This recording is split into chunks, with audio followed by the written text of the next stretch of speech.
They didn't even have the decency to call. No text message, no email, just a notification from the county registry, mailed to my little apartment in Arizona. It was a single sheet of embossed paper, stamped and signed, declaring the property at 412 Evergreen Lane, our childhood home, had been sold. Sold. Without my knowledge. Without my signature. After 60 years of being the family home, it was gone. I looked at the date on the document, then looked at my calendar. It had been finalized the day before Thanksgiving. While I was packing a casserole dish, they were signing away my past, my history, and my inheritance. But the final shock came when I saw the buyer's name buried beneath the legal jargon. It wasn't a corporation. It wasn't an investor. It was a name that shouldn't have been there. A name that brought the ghost of a 30-year-old family secret right back to the front door. If you're watching this, you know the heartache of family, the love, the loyalty, and the devastating betrayal. If you've ever felt the sting of a sibling's choices, hit that like button and subscribe. Let me know I'm not alone in feeling this kind of deep generational pain. My name is Arthur Vance. Most folks call me Art. I'm 63 years old, retired now, living in a quiet, dry corner of the Arizona desert, far away from the humidity and green lawns of upstate New York, where this whole story really began. I moved out here 5 years ago, after Mom passed. Dad had been gone a decade before. The move was meant to be a clean break, a new chapter. I thought I'd escaped the endless squabbling and the cold shoulders that characterized our family gatherings. I thought the house, 412 Evergreen Lane, would just stay, a monument to the good times, a promise of shared ownership, a physical link to a past that meant everything to me. I was wrong. I was deeply, profoundly wrong. The notification arrived on a quiet Tuesday in December. It was unexpected. I wasn't expecting anything official from the old county. I opened it purely out of habit. That's when I saw it, the grant deed. It was a document I should have signed, or at least been consulted about. Yet there it was, executed and recorded. The home was no longer owned by the estate of Robert and Eleanor Vance. The first emotion wasn't anger. It was a cold, terrifying disorientation. I reread the document 4 times, squinting at the fine print. How? How could this happen? The house was the largest single asset left in the estate. Legally, it belonged to the 3 surviving children, myself, my older sister Carol, and my younger brother David. I immediately called David. He's the baby of the family, always the most volatile, but usually the most honest. He didn't answer. I tried Carol. Her voicemail was full. I felt the slow, icy dread spreading from my chest. Finally, David texted me back an hour later. Just one line. Call Carol. It was the only way, Art. Just call her. When I finally reached Carol 3 excruciating hours later, her voice was high, defensive, and brittle. She launched into a prepared monologue, clearly something they had rehearsed. Art, you haven't been back east in 5 years. You don't understand the costs. We had no choice. The house was bleeding us dry. The taxes, the upkeep, the insurance, it's enormous. We couldn't afford it anymore, and you weren't contributing. I wasn't asked to contribute. I roared, the calm finally shattering. You sold our house without talking to me. I own 1/3 of that property, Carol. Where is my signature? Where is my consent? She hesitated, the practiced calm faltering. We used the power of attorney, Art. The one Mom signed for the medical decisions. It had a clause for asset liquidation, and since you wouldn't return our calls for months, we had to execute the sale for the estate to be finalized. We did this for the family. That phrase, for the family, was a lie Carol had been selling since we were teenagers, but the power of attorney was the concrete betrayal. Mom had signed it when her Alzheimer's was just starting, a document meant for medical consent and ensuring her care. They had twisted it, used it as a legal crowbar to bypass me completely. This wasn't about money. It was about control and punishment. They were punishing me for moving away, for choosing my own peace over their constant suffocating drama. To understand the depth of their crime, you have to understand 412 Evergreen Lane. It wasn't just wood and plaster, it was the physical vessel of my entire history. Our house was a classic 1920s foursquare, sturdy, dependable, and always smelling faintly of cinnamon and old wood polish. I remember vividly the attic. It wasn't finished. It was a vast, dusty cavern under the eaves. Carol, David, and I would spend entire summer days up there. The light filtered through the single circular window, illuminating the swirling dust motes like tiny constellations. We'd play hide-and-seek, the three of us packed between the mothballed winter coats and Dad's old tool chests. David, being the smallest, always hid inside Mom's massive cedar chest. We could hear him giggling, but it was sacred not to look there for at least another 10 minutes. That attic wasn't storage, it was a sanctuary where we were truly just three kids, united against the adult world. I remember the oak dining table. It was massive, heavy, and scarred with 70 years of life. That table was where we had every family dinner. The arguments, the laughter, the spilled milk, the college acceptance letters, the breakup tears, it all happened around that oak. I can still see the spot near the corner where David carved his initials when he was 7, poorly disguised by Mom's constant tablecloth. The backyard was Dad's kingdom. I was 7, all knees and elbows, terrified of falling. Dad, a big man who rarely showed tenderness, spent hours there with me. He was wearing his favorite worn-out gardening gloves, holding the back of my small red bike. "Look up, Art. Look where you want to go, not at the ground," he'd say. And then, the moment of pure, terrifying flight. I was riding. I looked back and he was standing 10 feet behind me, smiling, his hands empty. He let go without telling me. That moment taught me to look forward and trust my own balance. And Mom's garden. Oh, her garden. It was a riot of color in the summer. Irises, peonies, and her beloved lavender bushes. We spent summer afternoons sitting on the splintered wooden swing, talking about anything and nothing while the cicadas buzzed. I can still smell the lavender when I close my eyes. They didn't just sell a building. They sold the physical evidence of our parents' love and our fleeting, youthful connection. I hung up on Carol and immediately started digging. My background is in law, but I know how to research.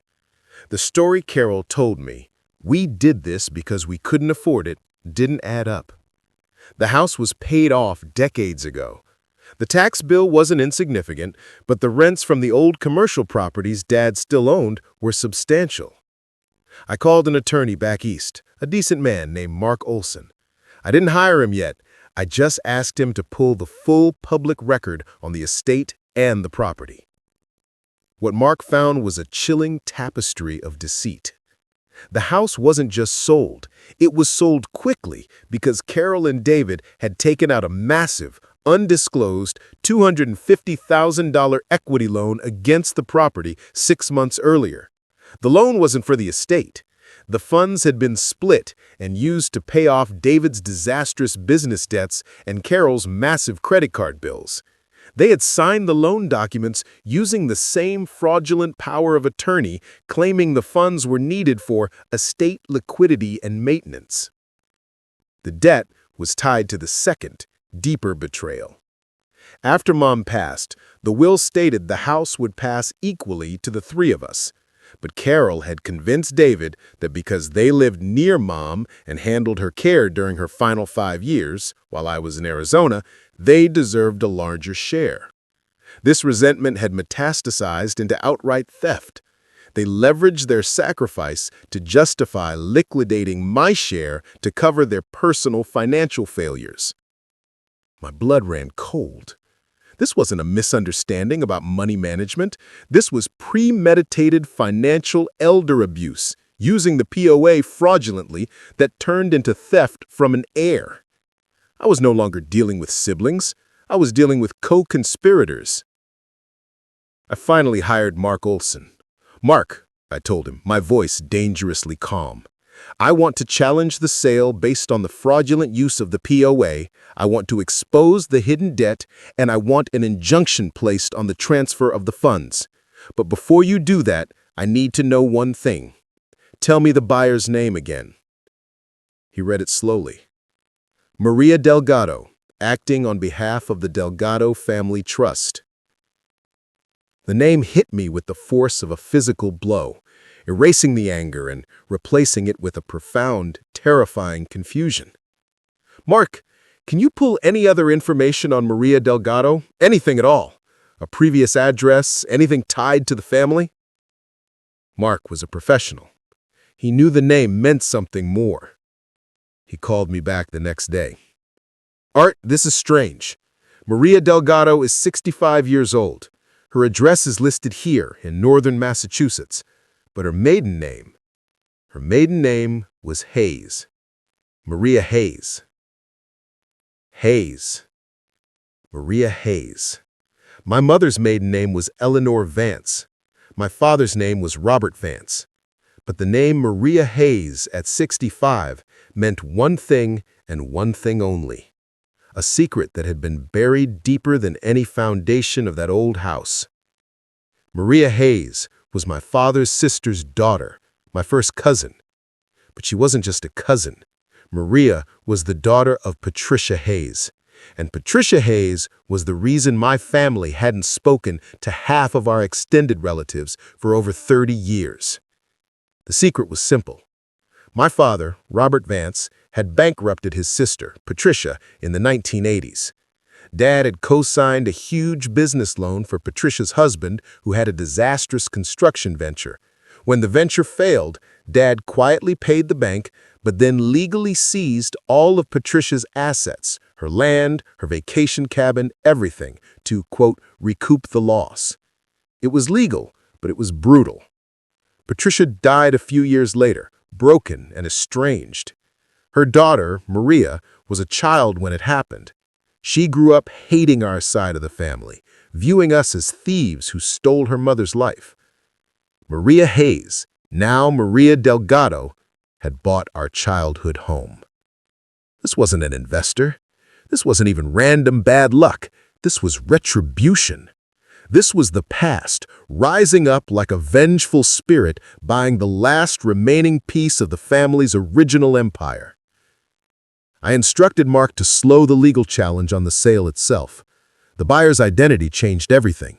If I sued, I would be suing Maria, reopening the 40-year-old feud. Before the lawsuit, I needed to confront all of them. I flew back to New York. The air was cold, damp, and smelled of decaying leaves, the scent of home. I didn't tell Carol or David I was coming. I booked a small hotel room near the airport. I drove to 412 Evergreen Lane first. I parked across the street. The house looked exactly the same. The porch swing was gone, but Mom's lavender bushes, though dormant, were still there. As I sat there, trying to absorb the loss, a car pulled into the driveway. A sensible, dark sedan. A woman stepped out. She was tall, with my grandmother's sharp eyes and silver hair pulled back severely. Maria Delgado. She was carrying the set of house keys. She looked at the porch, her expression unreadable, before slowly walking up the steps. She paused at the front door, ran her hand over the oak panel, and then let herself in. She owned it. I waited an hour. I needed to see her, to feel the weight of her presence. Then I drove to Carol's house. I walked up to her door and knocked. When she opened it, she gasped, stepping back as if I were a ghost. "Art, you're here. Why didn't you call?" I didn't think I'd need an appointment to see the sister who sold my share of Dad's estate, I said, keeping my voice low and steady. "Why don't we call David? I think we need to talk about the $250,000 equity loan and the buyer." She dissolved instantly. She wasn't a villain. She was a deeply flawed, terrified woman facing exposure. David arrived 15 minutes later, breathless and pale. He tried to take the high ground. "Art, we had a financial crisis. You wouldn't help. You abandoned us." "I abandoned the drama, David, not the family. But let's be clinical. You defrauded the estate. You forged Mom's power of attorney for financial gain and liquidated an asset you didn't legally control. You owe me $83,000 for my share of the sale, and you owe the estate $250,000 for the fraudulent loan you took out." Tell me, did you two even look at who bought the house? Did you look at the name? They looked blankly at me. Carol mumbled, "Some trust. They were cash buyers, Art, fast. That's all that mattered." "No," I said, leaning forward. "The buyer is Maria Delgado. Maria Hayes, Patricia Hayes' daughter, your cousin. She bought the house. She bought the house that my father took away from her mother 40 years ago. She didn't buy the house, Carol. She bought her revenge." The silence that followed was immense, heavy with decades of unacknowledged guilt. David simply collapsed onto the couch, head in his hands. He hadn't just sold the house. He had handed the keys to our family's greatest enemy. The legal path was clear. I could sue both of them. I could ruin them financially, expose the POA fraud publicly, and force a criminal investigation into the debt. They deserved it. They had stolen my past. But I realized that their total destruction wouldn't give me back the lavender garden or the oak dining table. It would only deepen the well of bitterness. I chose a different path, the path of moral victory. I had Mark file an injunction to stop the closing based on the fraudulent POA. The buyers were notified that the sale was compromised and would be tied up in court for years. Then I did the hard thing. I contacted Maria. We met at a sterile corporate coffee shop, far from Evergreen Lane. She arrived punctually, still carrying the air of quiet, implacable anger. "You filed an injunction, Arthur. After all these years, your family still fights to hold on to what doesn't belong to them. I belonged to me as much as it did to my siblings, and I know why you bought it. You wanted the last piece of the Vance legacy. You wanted to reverse what my father did to your mother." She stared at me, surprised. "Your siblings didn't know?" "No. They were too blind, too consumed by their own debt to look at the paperwork. They just saw a cash offer." I slid a small, folded paper across the table. It wasn't a legal document. It was a scanned copy of a photograph. Patricia, her mother, sitting with my mother, Eleanor, on the porch swing at 412 Evergreen Lane, maybe 60 years ago. They were laughing. Before the money, before the betrayal. "I'm not fighting you, Maria," I said. "I'm fighting them. They stole my past, and they sold their own. I know my father was ruthless. What he did to Patricia was unforgivable. I want you to have the house. I don't want a dime from the sale." Maria's face cracked for the first time. The shock was genuine. "But why?" "Because," I said, "by owning the house, you finally get to write a better ending to your mother's story. And by letting go of the house, I finally get to write a better ending to mine." I withdrew the injunction against Maria. I finalized a separate legal agreement with Carol and David. I forced them to repay the $250,000 loan immediately, which they did by liquidating other small assets. And they had to formally apologize and acknowledge the fraudulent POA in a notarized statement.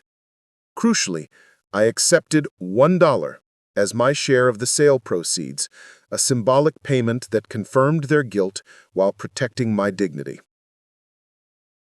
I left New York a week later. The house belonged to Maria. She moved in shortly after. I heard through an old neighbor that she didn't flip it. She was restoring Mom's garden. The family may never fully heal. Carol and David are still my siblings, but the trust is gone, replaced by a cold, transactional distance. We talk maybe once a year, the conversations thin and brittle. I learned to let go of the fantasy of the perfect, loving family. But for me, there was peace. By choosing moral victory over financial gain, by honoring the memory of my aunt and my parents, who despite their flaws taught me honor, I reclaimed my dignity. I walked away from the house, but I walked back into my own life. The last time I saw 412 Evergreen Lane, I was sitting across the street, just as before. Maria was pruning the lavender bush. She looked up, saw me, and simply raised her hand in a silent nod of acknowledgement. Not forgiveness, not friendship, just peace. I drove away, leaving the house behind, knowing that a piece of the good memory, that shared history, was finally safe. It wasn't in my hands, but it was in the hands of someone who understood what a home truly meant. I looked up art, just like Dad taught me. I looked where I wanted to go.